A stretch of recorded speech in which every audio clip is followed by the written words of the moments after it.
Good evening and welcome to Poland Daily. I'm Nicholas Richardson and this is the news. The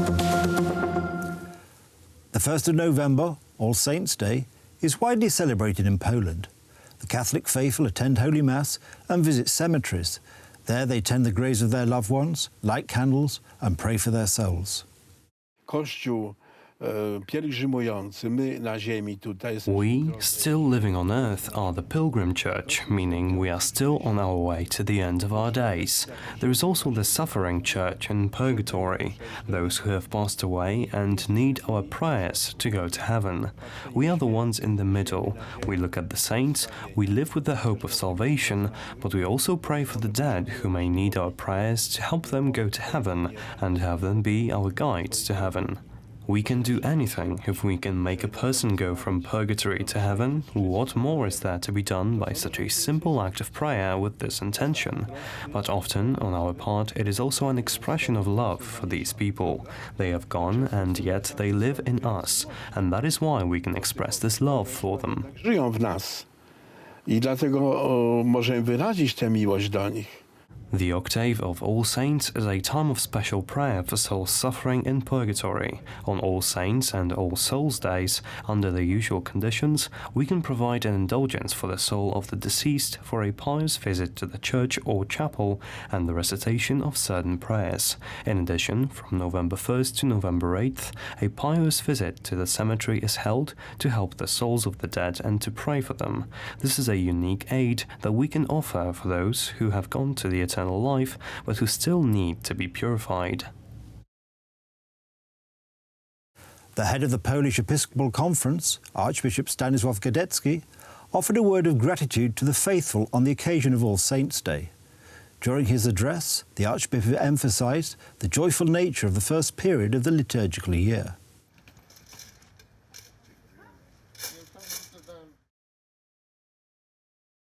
A fundraiser for antique cemeteries is one of the Polish traditions that are part of All Saints' Day. The money raised during the collections is intended for the renovation of old graves. Jerzy Waldorf's Social Committee for the Care of Old Powązki Cemetery has saved nearly 1,500 monuments and chapels so far. This wouldn't be possible without the volunteers supporting the initiative. One of them is Emilia Krakowska, an actress who said that she came today to thank an amazing writer, Władysław Reymont. Ladies and gentlemen, there is a very beautiful expression. Thank you. We have to know who we thank and why we're thankful. We have to thank every person that touches our lives. I would like to thank Mr. Reymont not because he was an outstanding poet, but because the Peasants movie came out thanks to him, and that's where I met many amazing people. The committee restored 40 graves this year. Among those collecting donations at the Powązki Cemetery today were not only well-known figures, but also young people and volunteers who continued the family tradition of fundraising.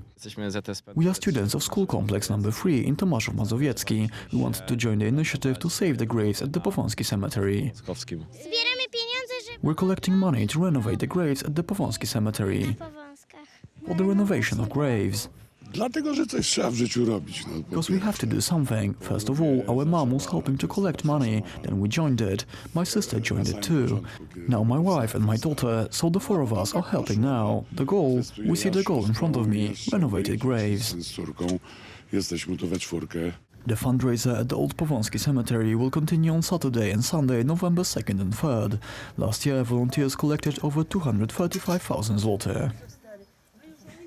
The recent American film, Unplanned, which tells the story of an abortionist who converts to Catholicism and works to promote anti-abortion movements, is dividing viewers. The documentary drama is based on a novel by Abby Johnson, who was the youngest director of an abortion clinic before she became a pro-life activist. The film has attracted a lot of attention in Poland and is praised by many Catholics.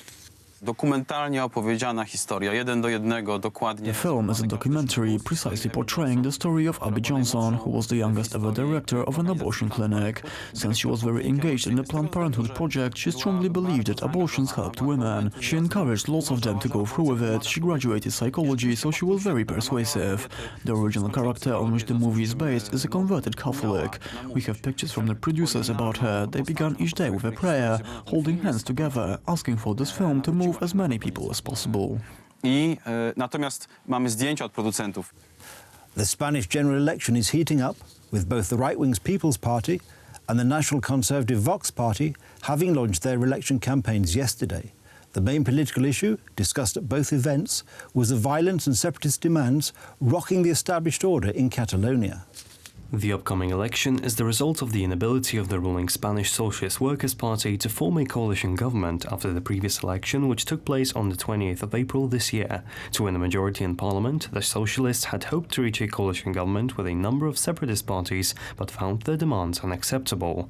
Since the election in April, the right-wing People's Party has risen from 16.7% to around 22 to 23% in the opinion polls. Party leader Pablo Casado said at the campaign launch, "The People's Party is the guarantee that Spain remains united, and that is why we have proposed a recovery of Spain's role in Catalonia. And for that we have said clearly that the Catalan regional leader, Mr. Torra, cannot be the head of the regional government for one more minute while there is violence in streets, and while Catalans cannot go out onto the streets, while students can't go to university, and while police are beaten. He cannot be there for another minute." Santiago Abascal, the leader of the Vox Party, launched his campaign in Catalonia and spoke at length about the issue of separatism. "We know that what is happening in Catalonia will not be resolved in one day, not even with the immediate application of the law. It will take decades, generations to restore what all these scoundrels have destroyed. It will be a long time to restore their relationships destroyed between Catalans and between Catalans and the rest of Spain.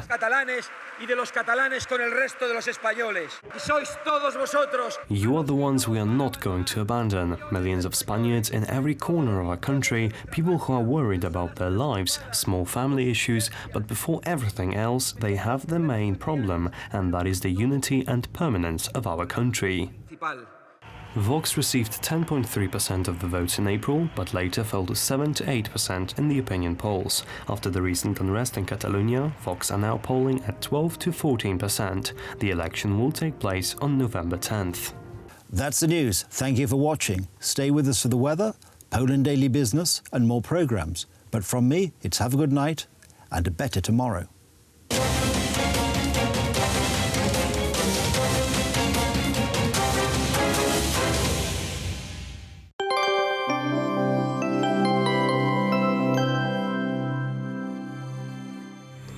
Hello, and welcome to Poland Daily Weather. The forecast for tonight will bring cloudy skies and partly cloudy skies throughout the country.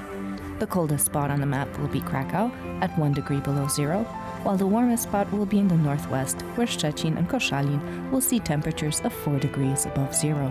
Tomorrow, we can expect cloudy skies throughout the country. Only Zielona Góra and Kraków will see partly cloudy skies, while Wrocław and Katowice can expect a high chance of showers. It will be a fairly warm day for this time of year, where the temperatures will vary between 7 and 13 degrees. That is all for now. I thank you for joining us, and I invite you to stay with us and to join us later on for Poland Daily Business.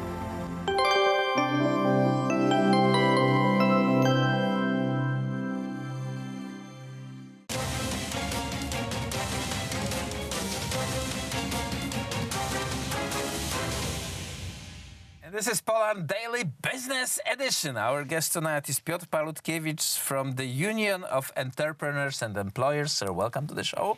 Hello, good evening. And please explain me what exactly means congestion tax. Yeah, the congestion tax is the new idea. It's actually not a new idea because it is the idea which originated from Spain. So the Minister of Entrepreneurship and Technology in Poland, Jadwiga Emilewicz, said this week that the government is working on the new tax on trade, on a big trade, on markets, and this is called congestion tax. We have to go to the past and say again about the sector tax on the trade. A few years ago, the Polish government figured out that we have to imply some tax on the big markets because they earn a lot of money and they don't pay taxes in Poland. It turns out that retailers are very creative in omitting Polish taxes. They pay, for example, lots of money for their logo to their mother companies in France or in Germany, or they can import bananas that cost $1,000 each, and they rot very quickly in Poland. So the money go again to the mother company, and you can go through Poland, see the huge trading places, huge trading malls, and they don't bring any profit for the operators to the budget, yeah. for years and years. Yeah, so in the end they don't pay taxes. Of course they pay some money, but it's not the money they should pay. They pay VAT, of course, they pay taxes. But the European Commission said this is illegal according to the European Union law, and they stopped that tax. So we are during the procedure of judging it is fair or not. So the Polish government found the new tax, the tax which is called, as you said, congestion tax, which works in Spain. The tax which is not, which European Union is not opposed to. So the minister said that we may imply that tax in Poland, introduce that tax in Poland. But yesterday she said that that was only the beginning dialogue, introductory to that idea, and in the end the government is not really working on that tax, so we don't know are there any... First of all, we are waiting for the new government, who will do what in the new government of Law and Justice. November 12th is the first sitting of the parliament, and then hopefully we will know what are the positions. Jadwiga Emilewicz, a young lady from Krakow who is very much, who scored a great result in the election last month in Poznań, a hostile place for law and justice politicians, for conservative politicians, is like rising star, and she will have her job again. I have to say that I hope so, because she is a very good minister. The work that she did in the last years was a very good job. Of course, she is a member of the government, which is not actually liberal, which is not actually the government which is spending a lot of money on social expenditure. So she's got a difficult job to work there, to push her ideas through that government. But in the end, after 4 years, we have to say that she did a good job. She was able to make her reforms, and that was mostly the best reforms came from the Ministry of Entrepreneurship and Technology. Of course, there is still a lot to do, and I hope the next 4 years will bring the new good ideas, and her position in the government will be better. This is a legacy ministry. First, the minister of in first years of Law and Justice government, this was the Ministry of Development, chaired by current Prime Minister Mateusz Morawiecki. When he became Prime Minister, Jerzy Kwieciński took his job and then transformed it to the energy of entrepreneurship and technology. Yeah, and Jadwiga Emilewicz was the deputy minister, basically, and her sector was the entrepreneurship in Poland. So from the beginning, she was responsible for the entrepreneurship in Poland. So again, will they find a way to tax the big companies, the retailers? There are like two things in the big retailers. First is that they are really good at omitting taxes in any given country because they can afford services of the top lawyers of the country, or influence the lawmaking in some way. And another impact is that they are actually killing local initiative, killing local businesses, not letting them to develop their businesses. Yeah, partly this is true what you said, but I'm rather against the sector taxes. I'm against the taxes which is targeted on one sector, or especially on the, for example, big companies in one sector. Of course, we've got the anti-monopoly office in Poland, and this is the office that should look into that problem, but not the government, which is trying to find some money. Of course, as we said in the beginning, they are not paying taxes that they probably should pay, but this, the resolution is not implying the taxes on only the specific companies in that sector. I'm against that. Well, the level, I'm also for that idea that the role of government is to keep the level of the playing field for every game, and the gamers should play according to the same rules. But if you are supported by foreign capital, if you have huge resources, if you have foreign companies, if you can import bananas for $1,000 each in order to avoid the local taxes, the role of government is to do something about that and protect the local businessmen and local communities from that kind of predatory capitalism. Yeah, you know, it's difficult to say. Is it a role of government to protect their companies? Of course, there's like ideas which are now popular in the United States, and it's like more ideology war. Is it good to protect your own companies, or keep the free market for everyone?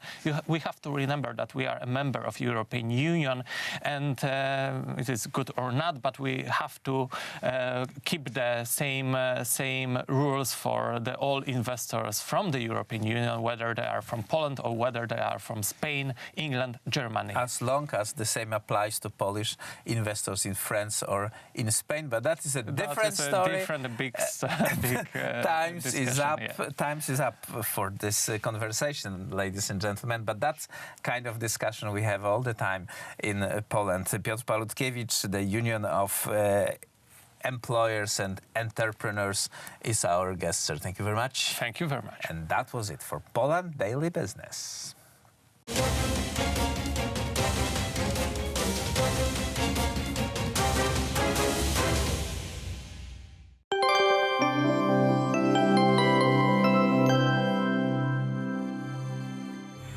Good evening and welcome to Poland Daily Business Weather. The forecast tomorrow will bring a fair, warm autumn day throughout Poland.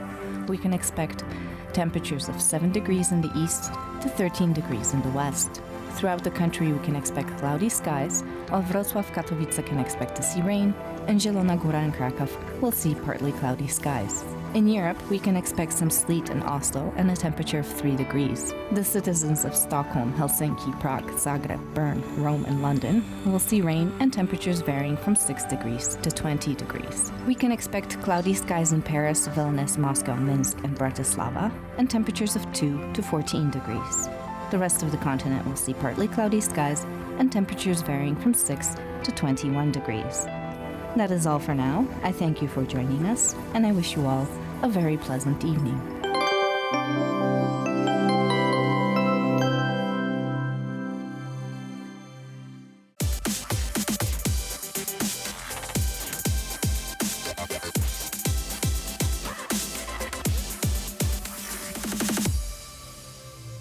Good day, everyone. My name is Maria Kądzielska, and this is Poland Daily Culture. Have you ever wanted to meet a real prince? Our today's guest, Jan Lubomirski, is the one. Thank you for being with us. It's a big pleasure for me. Thank you. Now he is organizing a great Lubomirski Music Festival. At first, let's see some shots of this event.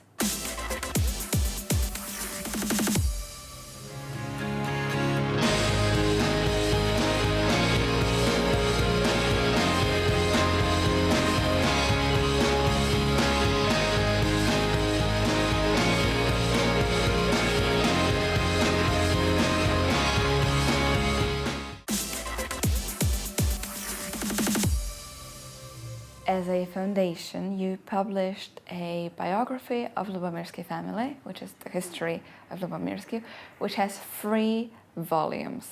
It's very heavy.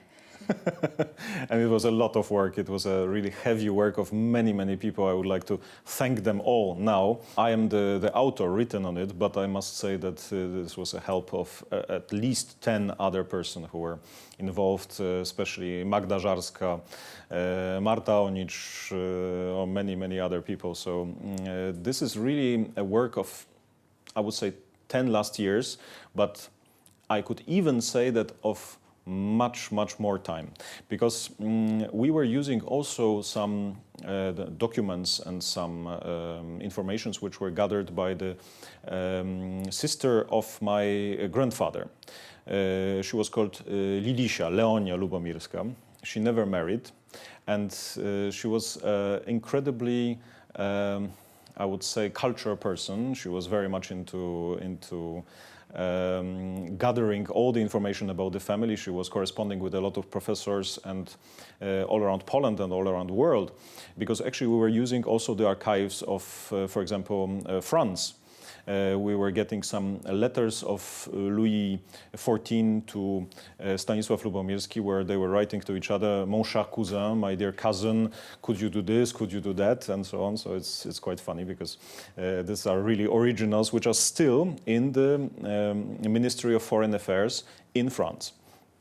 We were also using archives, of course, from Ukraine, from Białoruś, but also from the southern borders of Poland, so from Slovakia, because one of our castles, one of the most famous castles, this is Lubowla, where Jerzy Lubomirski, when there was this big potop szwedzki, so you know the time when the Swedish invaded Poland, he was there. He kept all his soldiers there, and he also managed to take from Kraków the 3 Polish crowns, which was very important, because the Swedish wanted, of course, to steal it.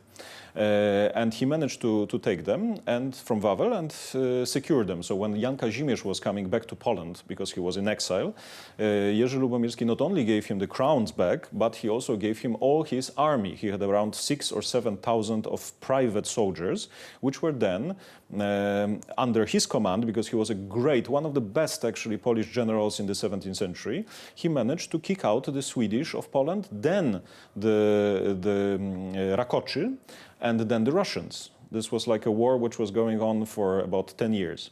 And Czarniecki was helping a little.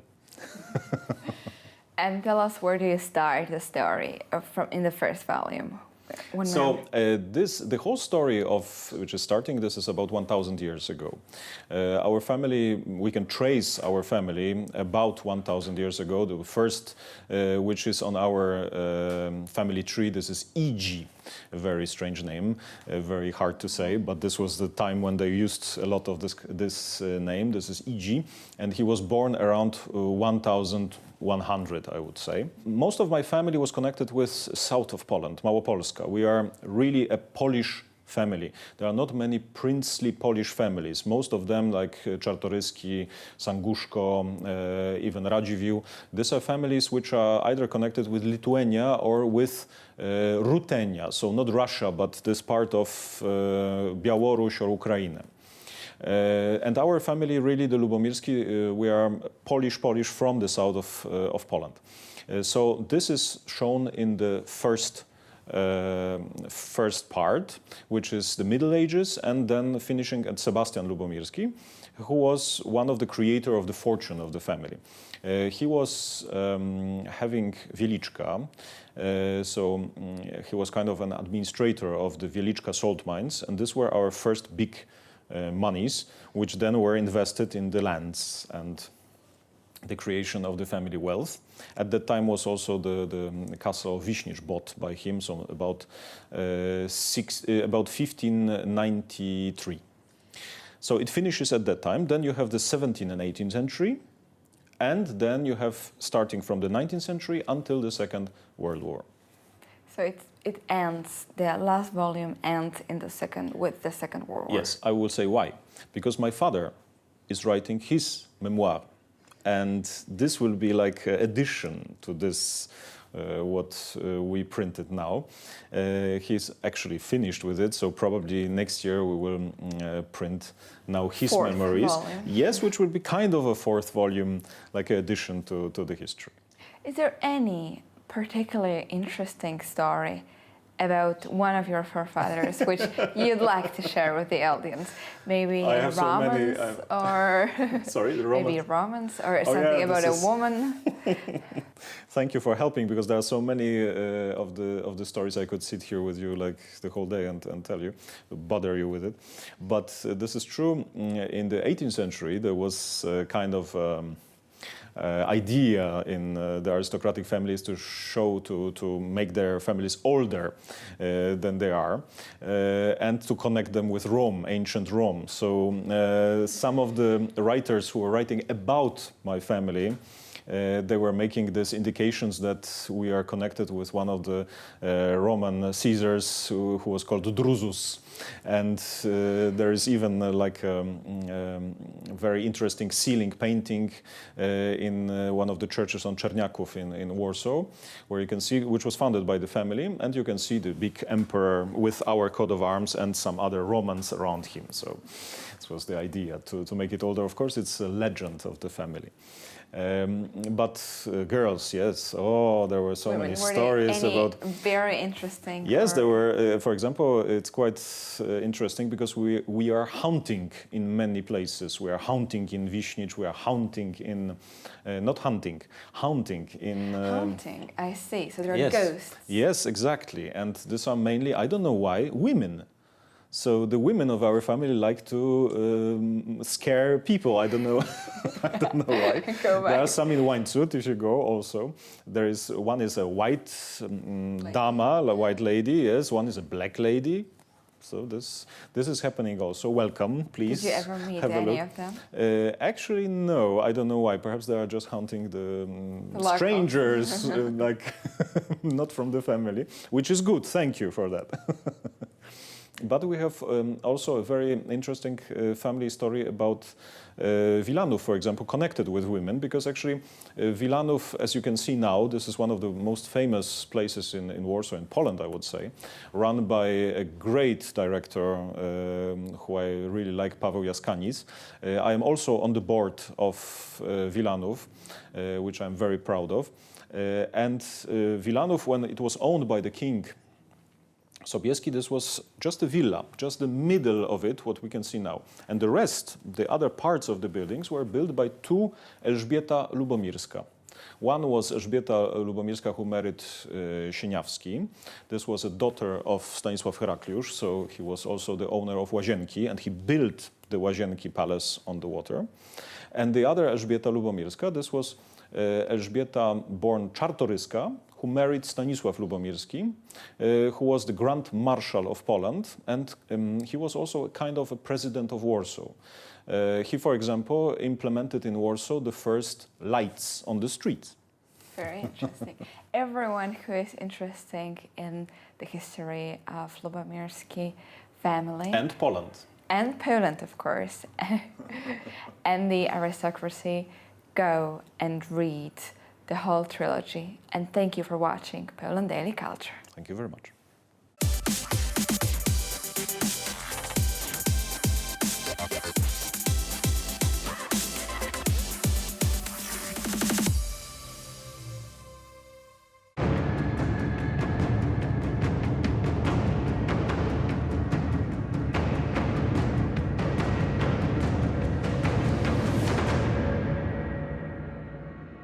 Ryszard Gromacki, Piotr Dmitrowicz. Kłaniam Dzień dobry, się, witam dzień Ciebie, dobry. witamy. Ryszard Gromacki, TV Republika. Welcome Piotr Dmitrowicz. Welcome to our viewers. 1943 roku, tego dnia, oddział Armii Krajowej. Today we will speak about the event that took place on October 1st, 1943. On that day, a branch of the Home Army, so-called Agat or anti-Gestapo, liquidated Ernst Weffels, the man who was responsible for supervising the women's division of the Pawiak prison.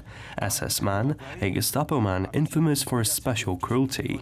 It was one of the most spectacular actions of the Home Army of the liquidation operations of World War II in occupied Warsaw. Yes, I agree. Not much is said about this, or it is often forgotten. However, we must remember that it was a perfectly carried out action without any losses in men. This was very rare in these actions, because unfortunately they took place most often in broad daylight, most often on the street, and there was a very large number of things that could not be foreseen. For example, the appearance of a German squad or a policeman.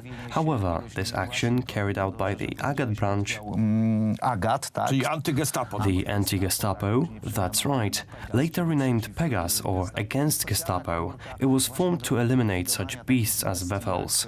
Wefels was an exceptional beast by these German standards. Long before this action, it was said that tracking such a man always required very clever actions from the Home Army intelligence. No i należało tutaj znowu, zanim o samej akcji, to powiedzmy, że namierzenie takiego człowieka. Great work of the intelligence, of course. Sprytnych działań ze strony wywiadu Armii Krajowej, bo pamiętajmy, że... Let us remember that the Germans were fully aware of the functioning of this Polish underground state, so they would often work under different names. They usually did not reveal their faces. They didn't have modern technology. They didn't live in today's world where it's easy to verify somebody's identity, so we had to first recognize such a delinquent and then check what they would do during the day. Znać, a następnie po prostu sprawdzić, jak wyglądał rytm dnia, jak to funkcjonowało. No bo to warunkowało powodzenie akcji, a jeszcze kiedy mówisz... This conditioned the success of the action. When you talk about the protection of these Gestapo officers or the secret police in occupied Warsaw, you must remember it was influenced by the undertaking of special measures by the Germans and also by the fact that they knew that they were not to be left unpunished. After all, it was the year 1943. They knew about many actions of the Home Army, liquidation actions. Not much earlier, a few years back, the commander of the Pawiak was killed in the underground operation, so the Germans knew that they had to be on guard. They knew that the Polish underground did not let away the criminals who were in Pawiak and executed the death penalty. Nie przepuszcza płazem zbrodniarzom, którzy byli na Pawiaku i w innych miejscach kaźni. Absolutnie tak. No tutaj szczęśliwie... Of course. Here, fortunately, it was established where the victim lived very quickly and secondly, what his habits were, what his whereabouts were at any given hour. It was established that these Pawiak officers usually work in a 24-hour system, which means they work for a full day and then return to home. They come back to the German district. I ustalono, że It was established that around 12 noon, Wefels goes to Schucha Avenue, another infamous place, and it was decided at that moment to attack. The executor of the sentence was the above-mentioned Kazimierz Kartaś, who more than a dozen months later died in a similar action. Postać, który zresztą kilkanaście miesięcy później zginął w jednej z kolejnych akcji tego typu. Tak, to była... The story you recalled took place in May 1944, but let's get back to the Wefels action. Time was of the essence. Wefels, the man who oversaw the women's prison in Pawiak, called Serbia, infamous for sadism and excessive cruelty. Sadyzmu, z wyjątkowego okrucieństwa. It was feared that he came across the trail of Polish prison doctors who brokered the delivery of secret messages from prison. They generally helped prisoners as best they could. Yes, so this action had to be certain and had to be carried out as soon as possible. This was on October 1st, very near to the apartment of Orkan, that is Kazimierz Kartaś. A group of 4 went there. He lived then at Koszykowa Street. Orkan, without hesitation, approached him and fired a few shots. The shots were accurate, but the Gestapo officer did not even fall. He started to run towards Ujazdowski Park, and Orkan caught him there. He shot him in the head, took his documents, and in the meantime, the other men were fighting the Germans who had come across. A policeman appeared suddenly. There was a car with German soldiers. There was a shootout, but the men successfully managed to escape from the scene of the action. No one suffered any major injuries that day. Nobody was hurt, but the long-lasting impression was made on the Germans, a shocking impression, and their fear was huge. huge. że jest w stanie dosięgnąć każdego. The Polish underground state effectively showed that it was able to reach anyone. No one could feel safe. Absolutely. In these days leading up to the anniversary of the establishment of the Polish underground state, I am glad that, once again, we can tell a story of such a spectacular action. We spoke about these armed men, which were the Agat troops, later Pegasus, as you mentioned. This is all for today. Piotr Dmitrowicz, Ryszard Gromacki, thank you for tuning in.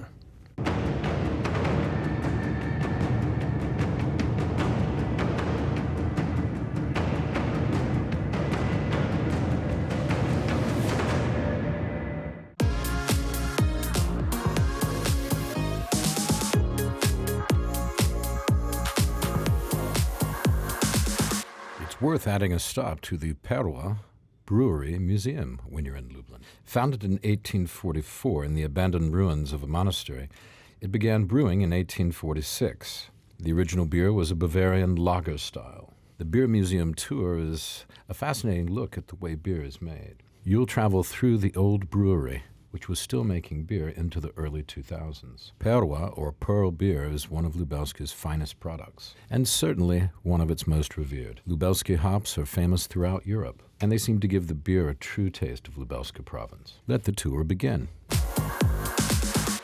Hello, everybody, and welcome back to another edition of Poland Daily. We're in Lublin, the beautiful city of Lubelska in southeast Poland, and we're at the Perła Brewery, and we're going on a tour, and we have this fantastic lady who's telling us all about the brewery, and her name is Ewa Bielecka. Ewa, what are we looking at here? This is a nice display case. Yes, here we're keeping few historical items. We have mainly pictures of our former owners. Okay. Of course, pictures of Vetter's family. We have the Vetter family? Yes, yeah. Vetter. Vetter. No relation to Eddie Vetter? No, I don't think so. Huh? They weren't, I don't think they weren't singers. Yes. Pearl Jam? Perła Jam? I don't know. Oh, that's just a coincidence? That's I a don't great know, folks. conclusion. Maybe it's just a coincidence. Yes, probably. Okay, go ahead. So we have a picture of August and Julius Vetter, and we have pictures of Tadeusz Karszo-Siedlewski, another easy one for you. Karszo-Siedlewski. Tadeusz Karszo-Siedlewski. Tadeusz Karszo-Siedlewski. Okay. Yes. All right, I'm learning. Thank you, yes, Ewa. Thank you for helping.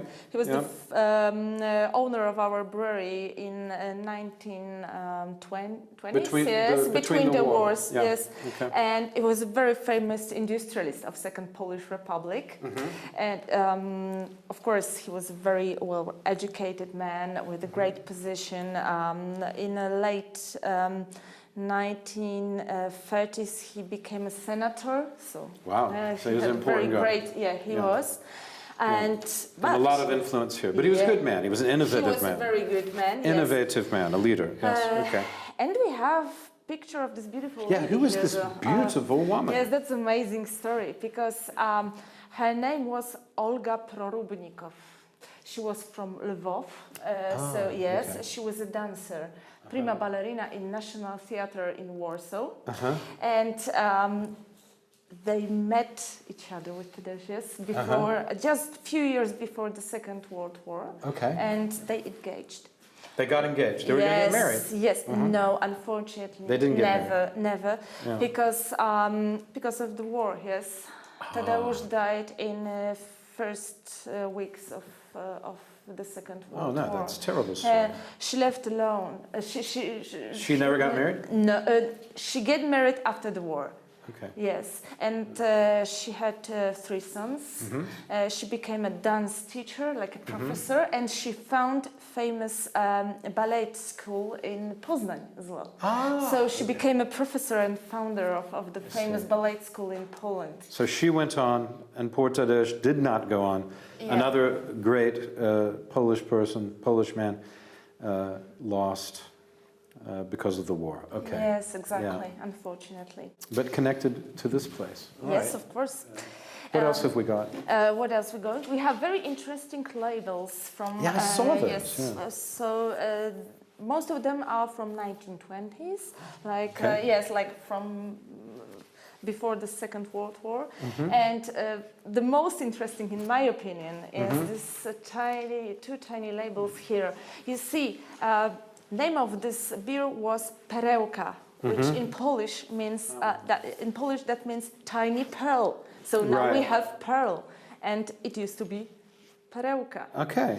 So But no I one, think that's do you know part why? of, in my opinion, it's part of our tradition. That's why we named our beer Perełka. Perła. Perła. Sorry, yes, So Perła. like Perełka. Okay. Perełka. Yes, I yes, see. exactly. It just evolved, So it's just the name. yes, exactly. Yeah. So that's just a part of our history still. We Uh-huh. also have some labels from lemonades and liqueurs. Yeah, And that shows us that Karol Fetter was a great businessman. He was very ambitious. He did a lot of different kinds of things. Of course, We've said he was of course, ambitious. yes. We said it again. Yes, Yeah. because I'm starting to like was this really guy. ambitious, Yeah. yes. But we trying- don't yeah. have his picture, unfortunately. Yes. Yeah. But I like him too. Yes, he was Yeah. very interesting. Anyway. Sounds it, yeah. And he made these liquors and things, right? Yeah. Which we have on Yes, display. so we have in over this, here. in We'll this get some cabinet pictures of there. this Yeah, to show it. exactly. And here's some old buildings of the... Old buildings, those buildings were found by Fetter's family, mainly by Fetter's brothers, August and Julius. That's a trade school, and it still does These are just exist. buildings in the city. Yes, yes. So we have children's hospital. We have first grade hotel in Lublin. Yeah. So they did a lot of good things for our town. Wow, Yeah. sounds great. Okay, stay with us. After the bumper, we'll be back with more from the Perła Brewery. We're underground. We're under a church. We're in the middle of Lublin. It's amazing. And so's she. She's doing a good job, isn't she? This is an important place. We're walking down the corridors here, and we've come to this particular place. And you placed these, what are these? Hops. Hops, that's right. Yes. The secret ingredient, isn't it? Secret ingredient, yes. Yeah. That's our treasure here in our region, because that's our hops is one of the best in the world, I think. Yeah, I mean, they're very, famous. Yes, Yeah. it's very famous. Yeah. It's famous because of the taste. Yeah, Yes, special. yes, special taste, special bitterness, you know, which this hops gives to our beer. Yes, that's why our beer tastes like that. It's extremely yes. bitter beer. No, it's That not. may be extremely, but it's a not really very, bitter. very. It's got a very distinctive taste. Yes, distinctive. Yes, that's a good word. The hops are a bit slightly bitter, but there's a sweetness there too. Yes, It's a nice, yes. smooth-tasting beer. So it's and very quite balanced. original. Yeah. This taste, yes. It but- stands out. If you taste other major Polish beers, it's quite different, isn't it? Yes, it is. I've always found that So myself. that's our treasure. Yeah, and the Lubelska hops are, as you say, known throughout the world. Yes. How many different kind of beers are there made roughly? Do you know? How many kinds of beer? Yes, Yeah, like they're made here. at Well, the not here, moment, but maybe in the new 6, 7. Six, yeah, seven, yeah, something okay. like that. Come on, I let's guess go so. through here. Yeah, because sure. we got something very interesting here. What is this display about? Oh, this place shows us how these hops grow up. Right. So, because it's a really huge, massive plant. Yes. So next to you. It can be even 12, 11 meters high. Right. Yes. And the hops are growing on these stakes yes. in the ground, yes. right? Yes, So exactly. if you go through, if you're driving through Lubelska in the You summer, can- yeah, you see it, right? especially on August, you Right. can see it Yeah. because plants are really high on this at this time. So you can see it in a full, Full bloom, shape. full Yeah, bloom, full bloom. if Yes, you like, exactly. yeah. Because we Full need. growth, Yes, because we're using just Yeah. the pines from this huge plant. Yes, so. We're using this pines not in the natural shape, but as a granulate. Because it takes less space in brewery. You mean the It's- cone? Yes, Yeah, the cone, yes, yeah. yes, exactly. Yeah. But it's still original, regional Lublin hops. Yes, Right. and that's the only one hops we're using here. yeah, there's nothing Nothing no else. substitute. No. But you have another little brewery, don't you? In Zwierzyniec. Yes, which is a small town. Yes, it is a tiny, tiny town in a region which we call Roztocze here. It's a very beautiful place, very touristy at the moment. And because you're a guide there as well. Yes, yes. But it's a nice place in the countryside. It's very out. Yes, out exactly. Out of the sticks, out in the forest, if you yes, like. it's a very quiet, with it's a very specific place. Yes, so people it's quite love different it. from Lublin. Exactly. You can go there. It's also very, that beer is quite distinctive as well, isn't it? Yeah, exactly. Thanks to our hops as well, and thanks to the water which we're using to produce Zwierzyniec beer, because How do you we say have Zwierzyniec. Come over here and say it. Say that right to the camera. Zwierzyniec. Oh boy, she said that very well, didn't she? Okay, stay with us. Poland Daily Travel. We're underground, going through the brewery here in Lublin. Okay, stay with us.